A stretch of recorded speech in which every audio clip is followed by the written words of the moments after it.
Bismillahirrahmanirrahim. Assalamualaikum warahmatullahi wabarakatuh. Baik, jadi hari Rabu ini kita akan belajar mengenai sistem saraf pada hewan. Maaf ya, untuk pembelajarannya mengenai hari ini melalui video pembelajaran karena infonya dari fakultas akan mengadakan rapat untuk pembahasan borang akreditasi prodi, dan doakan semoga akreditas dari prodi kita ini dari yang tidak mungkin menjadi mungkin untuk menjadi akreditasi baik sekali ataupun B.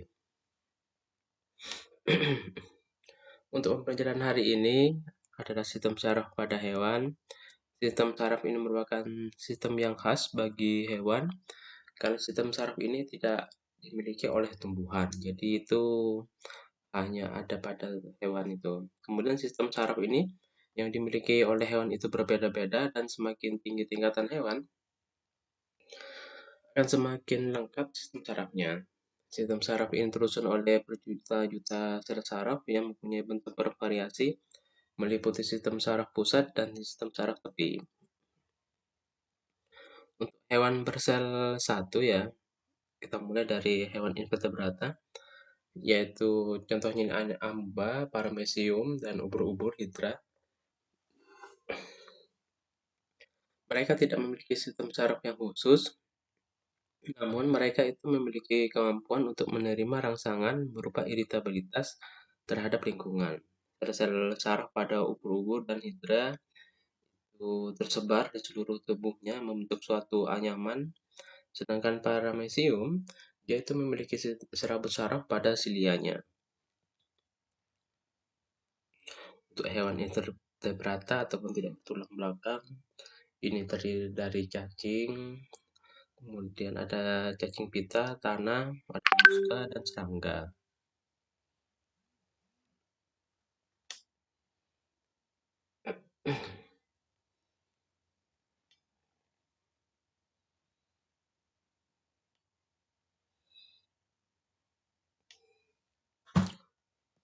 Kemudian yang pertama itu adalah cacing. Hewan cacing itu memiliki sistem saraf berbentuk seperti tangga tali yang memanjang dan arah kepala itu ke arah belakang ataupun ekor, yang membentuk simpul-simpul saraf di bagian tertentu yang disebut dengan ganglion. Nah, itu bisa dilihat itu sistem saraf pada cacing pita ataupun planaria. Ada bagian ganglion, ada berkas saraf, dan cabang sarafnya. Kemudian cacing pipi ataupun planaria itu dimulai sistem sarafnya ada 2 ganglia di kepala, lalu ke berkas saraf memanjang ke bagian ekor, kemudian bercabang membentuk cabang yang lebih kecil, dan akhirnya menjangkau seluruh bagian tubuhnya. Kemudian untuk cacing tanah itu terdiri atas ganglion kepala.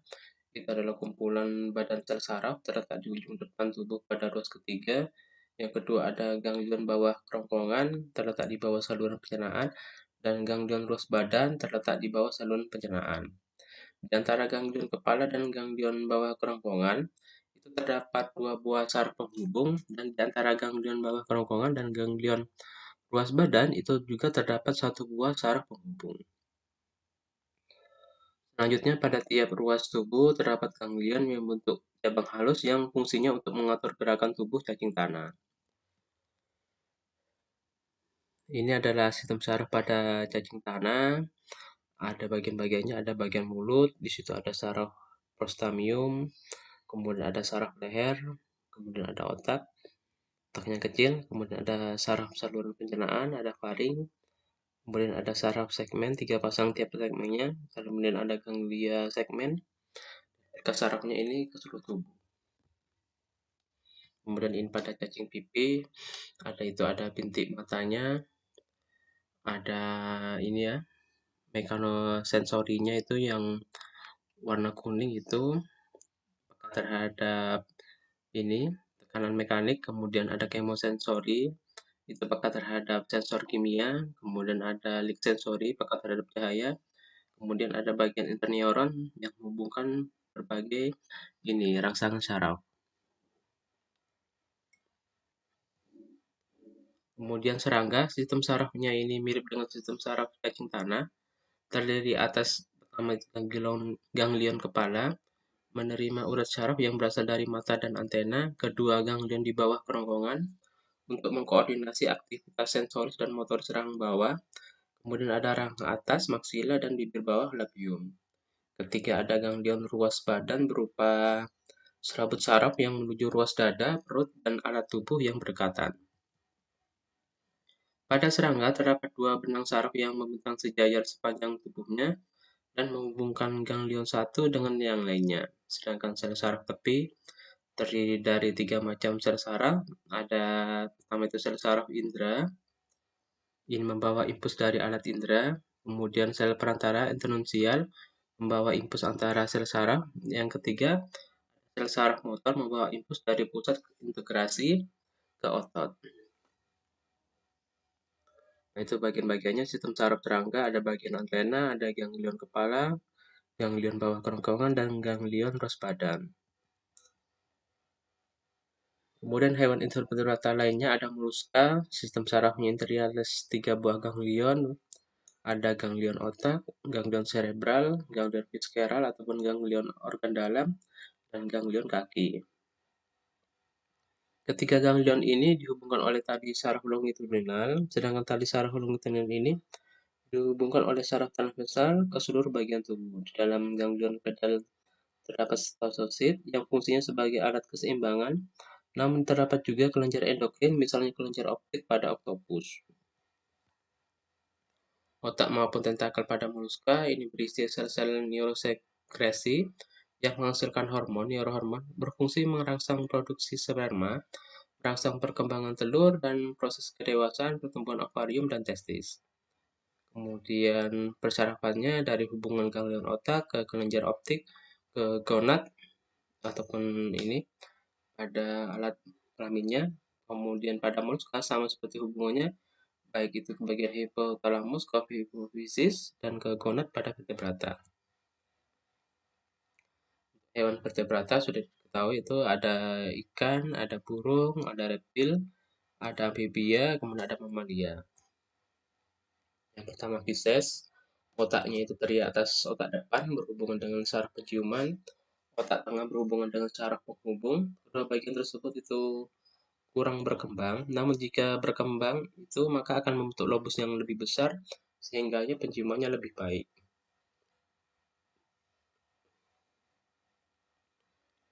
Kemudian ada otak kecil yang fungsinya sebagai pusat keseimbangan saat berenang, ada sumsum lanjutan, dan sistem saraf tepi ini terdiri atas serabut saraf otak dan serabut saraf yang terdiri dari sumsum tulang belakang.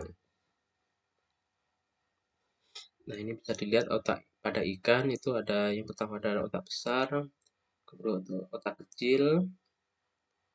Bisa dilihat otak kecilnya itu dia itu besar jika semakin besar ataupun berkembang ya dari berbagai organ otak ini otomatis itu untuk sebagai pusat-pusat kegiatannya yaitu pusat sebagai keseimbangan ataupun penciuman ataupun pergerakan lainnya otomatis akan lebih mudah dan membantu makhluk hidupnya.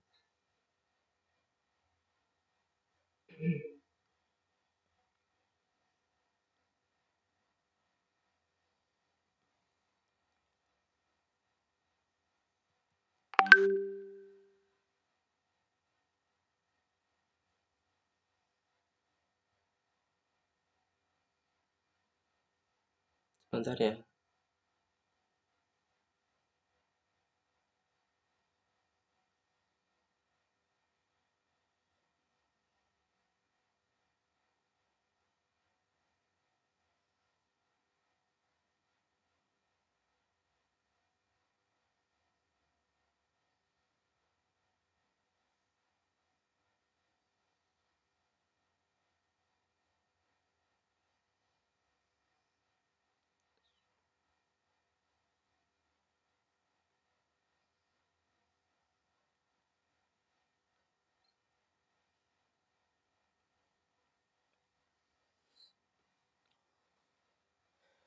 Kemudian amfibi, otak sistem saraf pusat yang terbagi menjadi otak besar, berkembang memanjang sehingga berbentuk oval, ujung depan otak besar.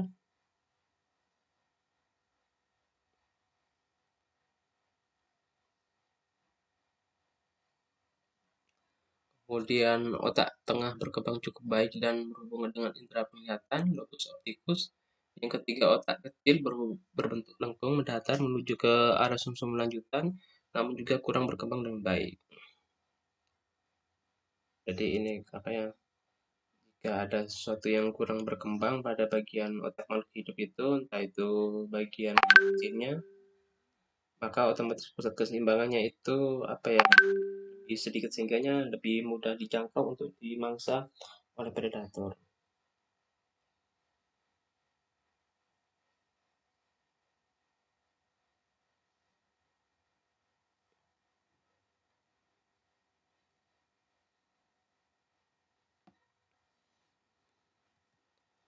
Kemudian ini keterangannya pada otak katak itu ada otak besar yang berkembang dengan baik, itu berhubungan dengan penciuman ya, sehingga penciuman pada ini pada katak itu lebih baik.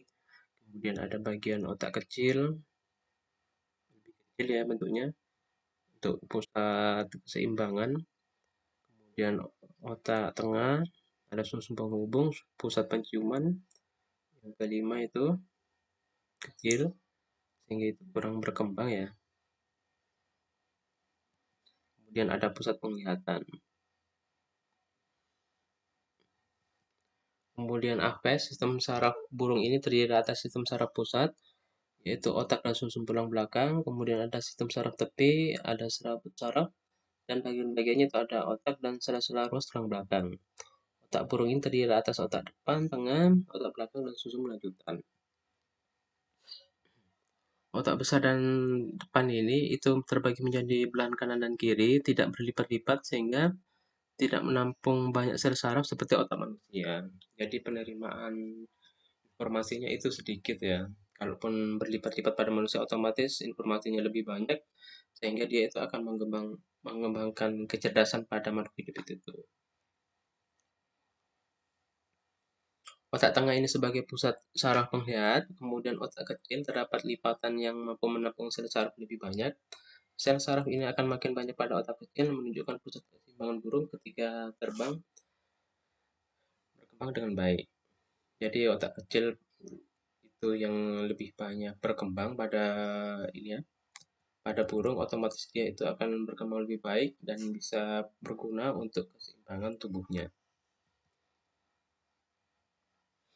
Nah, ini adalah otak burung, ada bagian-bagiannya itu ada otak besar, otak kecilnya itu lebih besar sehingga pusat keseimbangannya itu sangat tinggi sehingga ini apa bisa mengatur tubuhnya itu untuk terbang ataupun menanggapi rangsang dengan cepat baik itu menghadapi suatu predator atau lainnya. Kemudian reptil terdiri atas sistem saraf pusat dan sistem saraf tepi. Di bagian otak besar itu ada lobus olfaktorius yang merupakan pusat penciuman berkembang dengan baik sehingga indera penciumannya itu akan lebih tajam. Namun perkembangan otak tengah reptil itu akan terdesak oleh otak besar yang menyebabkan otak tengah itu berkembang dengan baik sehingga indera penglihatan reptil itu akan menjadi kurang tajam. Namun ya pada ini reptil meskipun indera penglihatannya kurang berkembang pada reptil tertentu, misalnya pada ular ya, dia itu mengembangkan alat tambahan berupa sensor panas itu pada bagian lidahnya yang disebut dengan organ Jacobson, sehingga itu bisa merasakan apa ya, letak mangsanya itu yang jauh dengan sensor panasnya. Kemudian mamalia itu terdiri atas otak depan, tengah, dan belakang, semuanya berkembang dan baik. Mamalia juga memiliki sumsum lanjutan dan sumsum tulang belakang. Selain itu terdapat beberapa jenis mamalia yang pusat saraf di otak hewan itu mengalami perkembangan yang lebih menonjol sehingga hewan itu akan memiliki kemampuan yang lebih. Misalnya indera pendengaran dan penglihatan pada kucing, serta indera penciuman anjing yang lebih baik daripada hewan pada umumnya. Kesimpulannya, sistem saraf pada setiap makhluk itu semuanya itu akan berbeda dan semakin tinggi tingkatan hewan dari avertebrata ke invertebrata, maka sistem sarafnya itu akan lebih maju. Baik, saya akhiri pertemuan hari ini. Semoga bermanfaat. Terima kasih. Assalamualaikum warahmatullahi wabarakatuh.